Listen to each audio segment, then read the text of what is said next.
Hello, my name is Isaac Chavez, and this is my research proposal. My research question is, how do early childhood experiences affect stress and mental health in adopted young adults?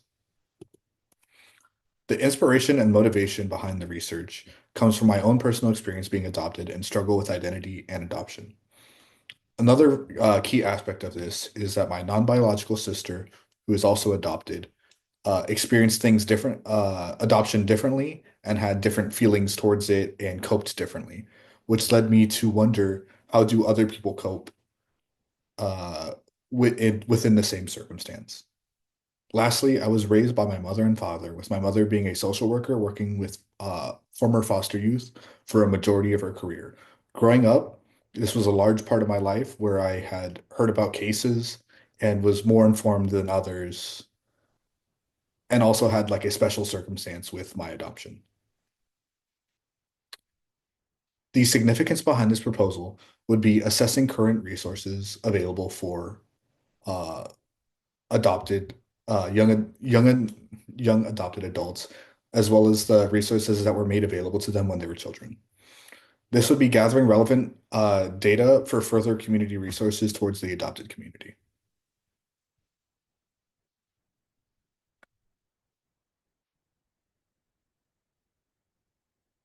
Now, this is the analysis of literature. Within the literature covered in this research proposal, there were two trains of thought regarding adoption as a traumatic experience. One side of the thought found adoption to be a innately traumatic experience that traumatized a child innately by being there, and the other train of thought was how uh, uh, adoption was taking a child out of a traumatic experience. For me personally, I like to blend these two views where I can see how adoption would be taking a child out of traumatic experiences, but I also see how taking a child out of an experience can also lead to a sense of identity loss in some shape or form. Another aspect of the literature review that I wanted to cover was the terminology, pros and cons of terminology used by professionals, such as forever home. Within the use of forever home, it means to signify that a child has found their, I don't want to say resting place, but place that they will be and family that they will be with for the rest of their life. The pros of this include inclusion, a sense of belonging, as well as it's happy overtones with this. However, when reading through literature, I saw some cons to this as well, where forever homes lead to no room to addressing the reality of the situation with adopted youth, where they have been taken outside of a their original community and placed within a new community that they do then have to assimilate and adjust to, where this kind of only has positive overtones that don't show the severity of what a child might go through their adoption. Within the literature review continued, another topic was societal norms and their confliction with adoption. One of the papers covered within the literature review covers the idea of how North America views relations mostly through blood.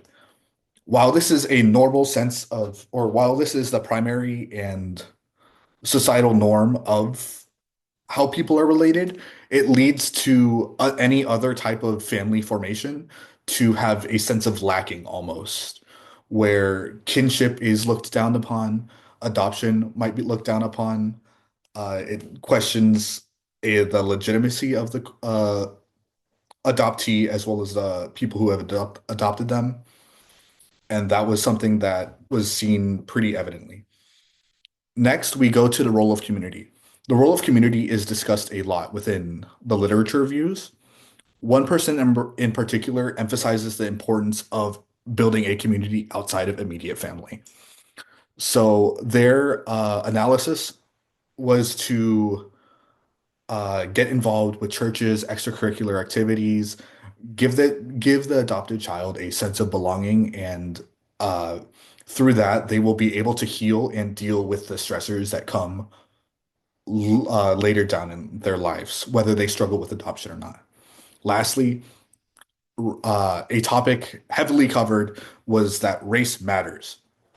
Within this, one particular researcher that I read their report on talked about how the Black community is disproportionately uh, targeted when when their child is taken into custody and then given up for adoption, and questions the methods of social services in unnecessary adoptions. While this was a primary focus of the article, they go to talk and double down on the importance of community and having like-minded individuals around them, regardless of age, to give them a sense of belonging and comfort. Next, we will go into our methods section. For my methods for this research, we would go over qualitative surveys. Uh, Within these surveys, we would utilize social media. Social media such as I targeted mostly Instagram, Twitter, as well as Reddit, where we can primarily focus on adopted communities already pre-existing where they interact with one another. I would also like to utilize colleges where colleges have a former foster youth programs, which give assistance to former foster youth within college, and I would like to utilize their resources to connect with the youth that I'm trying to study and gain participants for the qualitative uh, surveys. Methods continued. Within the surveys, I would like to evaluate the mental health indicators. This would be things such as mental stress, anxiety, depression, on a Likert scale, 1 to 5, and examining those through their childhood experiences. I would also like to gain insight into their childhood experiences. I want to know whether they felt like they belonged, whether they had a sense of community. And this would be largely through those we can compare and see whether that has a correlation. My variables, my independent variable would be early childhood experiences within adoptees. My dependent variable would be mental health in adopted young adults. Lastly, my control variable would that in order to participate within this survey, you would have to be adopted before the age of 13. The reasoning behind this is at 13, you are hitting puberty, you have other things going on hormonally, and that's not something I would like to include specifically within this survey. However, I would love to do that another time. Ethical considerations for my surveys. I would like to do informed consent as well as anonymity. Besides anonymity, I would like to include the demographics of people. I would like to see their race, possible economic, and uh, possible economic status, and the age that they were adopted at. For my expected findings, I expect to find a lack of adoption-specific support. For me, this is more personal, and I wasn't very looking for personal adopted specific support. But growing up, I didn't really know where to get those resources. I didn't know if they were available. The internet wasn't necessarily there. And so even now, I think it's adoptees are grouped in with former foster youth. And while we have similar circumstances, we are still, I believe that we have different needs that need to be met. I also believe that a sense of community within adoptees, whether would affect mental health.